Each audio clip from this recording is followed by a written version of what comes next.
कहानी की शुरुआत कैलिफोर्निया से होती है, जहां पर हमें एक जज को दिखाया जाता है जिसके पास एक बहुत ही खूबसूरत डॉग है।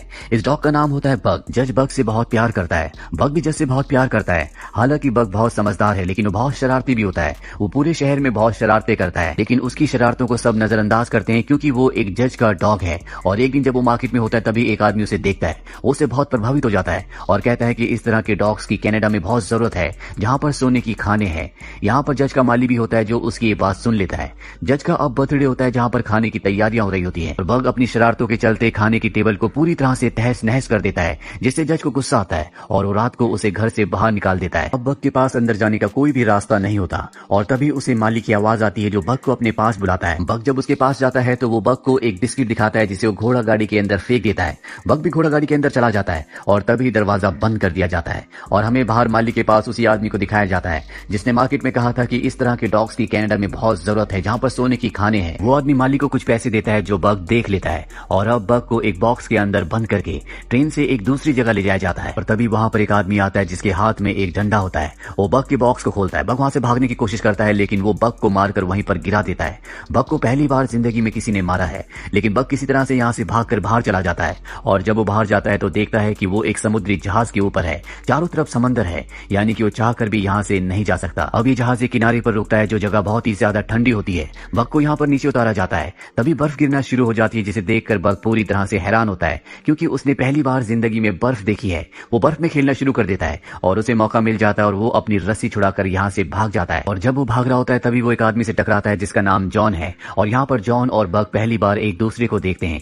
इसके बाद बग को पकड़ लिया जाता है और उसे बाकी डॉग्स के साथ बेचने के लिए रखा जाता है। तभी वहां पर एक आदमी आता है जिसे बग बहुत अच्छा लगता है और वो बग को खरीद लेता है। दरअसल ये एक पोस्टमैन है जो स्लेट के ऊपर लोगों को उनके लेटर्स डिलीवर करता है क्योंकि यहाँ पर बर्फ है, किसी भी तरह का और कोई भी वाहन यहाँ नहीं चल सकता और उसे अपने स्लेड के लिए एक और डॉग की जरूरत है जो अब बग है। बग को पीछे बांध दिया जाता है, लेकिन बग को बर्फ में चलना दौड़ना नहीं आता, इसीलिए बार बार स्लिप हो रहा होता है।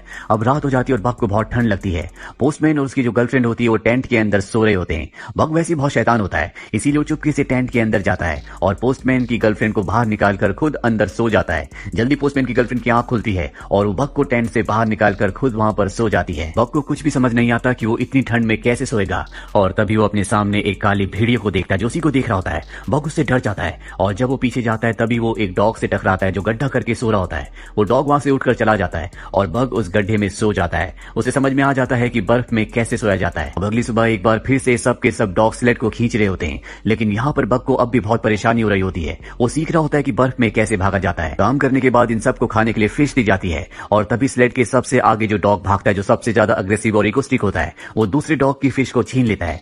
जब बग ये देखता है तो उसे बिल्कुल भी अच्छा नहीं लगता और वो अपनी फिश उसे दे देता है, जो देखकर सभी डॉग्स हैरान हो जाते हैं क्योंकि कभी भी डॉग्स अपना खाना दूसरे को नहीं देते। दरअसल स्लेड के सबसे आगे जिस डॉग को बांधा जाता है, जो पूरी स्लेड को लीड करता है, वो किसी से भी अच्छे से बिहेव नहीं करता और जब ये एक जगह पानी पी रहे होते हैं तो वही डॉग किसी को भी वहां से पानी नहीं पीने देता। जिसके बाद बग एक दूसरी जगह पर अपने पंजों से बर्फ को तोड़ता है और वहां पर सब पानी पीना शुरू कर देते हैं। यहाँ भी पता चलता है कि बग बहुत ही अच्छा डॉग है। हालांकि वो अपने पुराने मास्टर जो कि एक जज था, उसके पास रहते हुए बहुत ज्यादा शरारती हो गया था क्योंकि उसने कभी भी उसे कुछ नहीं सिखाया था, लेकिन अब वो धीरे धीरे चीजें सीख रहा है। साथ ही दूसरे डॉग से उसकी दोस्ती भी हो रही है, पर फ्रंट डॉग उसे बिल्कुल पसंद नहीं करता। अब जैसे जैसे वक्त बीतता है बग को बर्फ में भागना आ जाता है और एक दिन जब पोस्टमैन की गर्लफ्रेंड बर्फ को चेक कर रही होती है तो अचानक से वो पानी के अंदर बर्फ के नीचे गिर जाती है। पोस्टमैन उसे बचाने के लिए भागता है, लेकिन बग उससे पहले उस जगह पहुंचकर पोस्टमैन की गर्लफ्रेंड को पानी से निकालकर बाहर ले आता है, जिससे उसकी जान बच जाती है। इसके बाद पोस्टमैन की गर्लफ्रेंड, जिसे बग ने सबसे पहले टेंट से बाहर निकालकर खुद उसकी जगह पर सो गया था, वो बग को पसंद करना, प्यार करना शुरू कर देती है। साथ ही वो उसे खाना भी खिलाती है,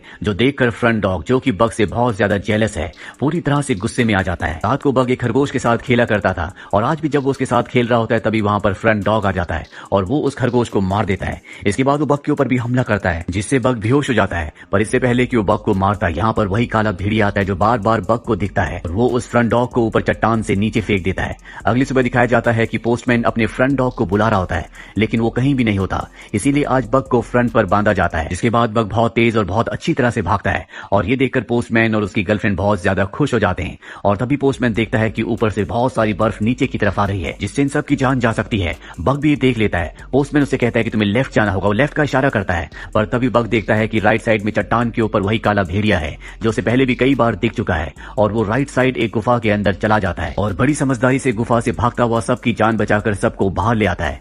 जिसके बाद ये उस शहर पहुंच जाते हैं जहां पर इन्हें सबके लेटर्स देने हैं। इस शहर में जॉन भी होता है। जॉन वही है जिससे कभी बग टकराया था। जॉन अपनी पत्नी को लेटर लिख रहा होता है। दरअसल जॉन के बेटे की मृत्यु हो चुकी है और आज उसके बेटे का बर्थडे है। और जब वो लेटर लेकर पोस्टमैन के पास पहुंचता है तो पोस्टमैन यहाँ से निकल ही चुका होता है। पीछे से आवाज लगाता है। बग जॉन की आवाज सुन लेता है और वो रुक जाता है। इसके बाद वो खुद जॉन के पास जाता है और उससे उसका लेटर लेता है। और अब बग अपने मास्टर के साथ, पोस्टमैन के साथ और बाकी डॉग्स के साथ यहाँ से निकल जाता है। बग के जीवन में अब सब कुछ सही चल रहा होता है, पर एक दिन पोस्टमैन को गवर्नमेंट की तरफ से एक लेटर आता है जिसमें उसे बताया जाता है कि उस रूट को, जिस रूट में तुम लेटर्स देने के लिए जाते हो, उसे टेलीग्राफ से रिप्लेस किया जा रहा है। यानी कि वहां पर अब इलेक्ट्रॉनिक मैसेजेस भेजे जाएंगे। तुम्हें सभी डॉग्स को बेचकर वापस आना होगा।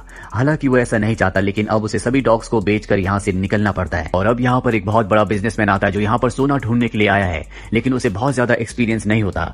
वो स्लेड खींचने के लिए बग को और उसके सभी साथियों को खरीद लेता है, लेकिन उसके स्लेड में बहुत ज्यादा सामान होता है, इसीलिए बग और उसके साथियों को उसके स्लेड को खींचने में बहुत ज्यादा तकलीफ हो रही होती है। भी यहाँ पर जॉन आ जाता है जिसका लेटर खुद बग ने अपने मुंह से उससे लिया था। वो उस बिजनेसमैन को समझाता है कि जिस तरफ तुम जा रहे हो ये वक्त उस जगह जाने का सही वक्त नहीं है, लेकिन वो बिजनेसमैन जॉन की बात नहीं सुनता और वो अपने डॉग्स को लेकर उस तरफ निकल पड़ता है। सामान बहुत ज्यादा होने की वजह से यहाँ पर बग की हालत बहुत ज्यादा खराब हो जाती है। वो चल भी नहीं पा रहा होता और अब बिजनेसमैन उसे गोली मारने वाला होता है कि तभी यहाँ पर जॉन आ जाता है और वो उसे ऐसा करने से मना करता है। साथ ही उसे एक बार फिर से समझाता है कि तुम्हें आगे नहीं जाना चाहिए, लेकिन वो बिजनेसमैन उसकी बात नहीं सुनना चाहता। जॉन उसे धक्का देकर गिरा देता है और इसके बाद वो बग को स्लेड से अलग करके अपने साथ ले जाता है। बग बहुत ज्यादा जख्मी होता है, इसीलिए उसे 2 दिनों के बाद होश आता है। वो देखता है कि उसके पास जॉन है। जॉन उसे बताता है कि तुम्हारे सभी साथी मारे जा चुके हैं, सिर्फ तुम बचे हो और अब तुम आजाद हो, तुम कहीं भी जा सकते हो। लेकिन बग जाए तो कहां जाए, उसके पास रहने के लिए, जाने के लिए कोई भी और जगह नहीं है। इसके बाद जॉन को दिखाया जाता है जो एक बार में जाता है और वहां पर वो बिजनेसमैन भी आ जाता है जो यहाँ पर सोना ढूंढने के लिए आया था। वो जॉन के ऊपर हमला कर देता है और तभी बग यहाँ पर आ जाता है और उस बिजनेसमैन के ऊपर हमला करके जॉन को बचा लेता है। इसके बाद उस बिजनेसमैन को बार से बाहर फेंक दिया जाता है। जॉन जो कि बहुत ज्यादा ड्रिंक करता है क्योंकि उसके बेटे की मृत्यु हो चुकी है, उसके दिल में बहुत गहरा दर्द होता है और बग जब ये देखता है तो समझ जाता है कि ये सब जॉन के लिए अच्छा नहीं है। और अब जबकि वो जॉन के साथ ही रहता है तो एक दिन वो उसकी वाइन की बोतल को बर्फ के नीचे दबाकर ऊपर बैठ जाता है। जॉन उसे हटाने की बहुत कोशिश करता है, लेकिन बग इतना भारी होता है कि वो उसे हिला भी नहीं पाता।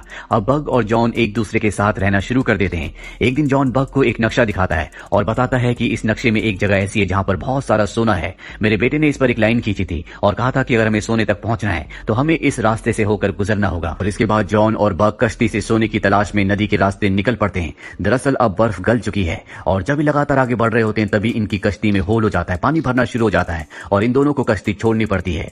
अब ये घने जंगलों से आगे बढ़ते हैं और तभी इन्हें एक केबिन दिखता है जिसे देखकर ये दोनों बहुत खुश हो जाते हैं। अभी दोनों यहीं पर रहना शुरू कर देते हैं। वही हमें उस बिजनेसमैन को दिखाया जाता है जिससे जॉन की बार में लड़ाई हुई थी। वो गन लेकर जॉन को मारने के लिए उसके घर पहुंच जाता है, लेकिन जॉन वहां पर नहीं होता। उस बिजनेसमैन को वहां पर वो नक्शा दिख जाता है जिस पर वो लकीर होती है, जिससे वो समझ जाता है कि हो ना हो सोना वहीं पर है और जॉन भी सोना ढूंढने के लिए गया है। वहीं जॉन जब एक दिन नदी में नहा रहा होता है तो उसे वहां पर सोने का एक छोटा सा टुकड़ा मिलता है, जिसे देखकर वो समझ जाता है कि वो अपनी मंजिल तक पहुंच चुके हैं, वो सही जगह पर हैं। वो सोने के टुकड़े को देखकर बहुत खुश होता है और तभी बग भी पानी के अंदर डुबकी मारता और एक पत्थर को अपने मुंह में दबाकर ऊपर ले आता है। जॉन कहता है कि ये सोना नहीं है। इसके बाद बग एक बार फिर से डुबकी मारता है और इस बार वो सोने के बड़े से टुकड़े को बाहर ले आता है, पर जॉन उसकी तरफ नहीं देखता। बग को लगता है कि इस बार भी उसने गलत चीज को उठाया है, इसीलिए वो उसे वापस पानी में फेंक देता है। और तभी बग देखता है कि वहां पर एक सफेद रंग का भेड़िया है। वो उसका पीछा भी करता है लेकिन वो भाग जाते हैं। यहाँ पर भेड़िए भी रहते हैं और एक दिन जब एक भेड़िया पानी को, नदी को क्रॉस कर रहा होता है तो उसका पैर स्लिप हो जाता है। इससे पहले कि उसकी जान जाती, बग उसकी जान बचा लेता है और अब बग इन भेड़ियों का भी दोस्त बन चुका है। वो ज्यादा से ज्यादा इन भेड़ियों के साथ वक्त बिताना शुरू कर देता है, लेकिन हर शाम को वो जॉन के लिए एक शिकार करके लाता है ताकि उसे खाने की कमी ना हो। बग के ना रहने से जॉन को अकेलापन होना शुरू हो जाता है और जल्दी बग को एहसास हो जाता है। वो जॉन के पास वापस जाता है और उसकी गोद में सर रखकर सो जाता है। और अगली सुबह जब सफेद भेड़िया वहां पर आती है तो एक बार फिर से बग उसके पास चला जाता है। दरअसल बग उसके साथ रहकर बहुत खुश है। जॉन को भी इस बात का एहसास हो जाता है। वो समझ जाता है कि बग को उसका परिवार मिल चुका है। जॉन ने यहाँ पर बहुत सारा सोना इकट्ठा कर लिया होता है, लेकिन सोने के बड़े बड़े टुकड़े वो वापस पानी में, नदी में फेंक देता है और कुछ सोना अपने पास बचा लेता है। वो बग को कहता है कि तुम मेरे सच्चे दोस्त हो, तुम्हें तुम्हारा परिवार मिल चुका है, कल सुबह मैं यहाँ से चला जाऊंगा। बग को सुनकर बिल्कुल भी अच्छा नहीं लगता, वो उदास हो जाता है और वापस वो अपने भेड़ियों के पास, अपने साथियों के पास चला जाता है। रात को जॉन जब केबिन के अंदर होता है तभी उसे एहसास होता है कि बाहर कोई है और जब वो दरवाजा खोलता है तो वहां पर वही बिजनेसमैन होता है जिसके हाथ में गन है।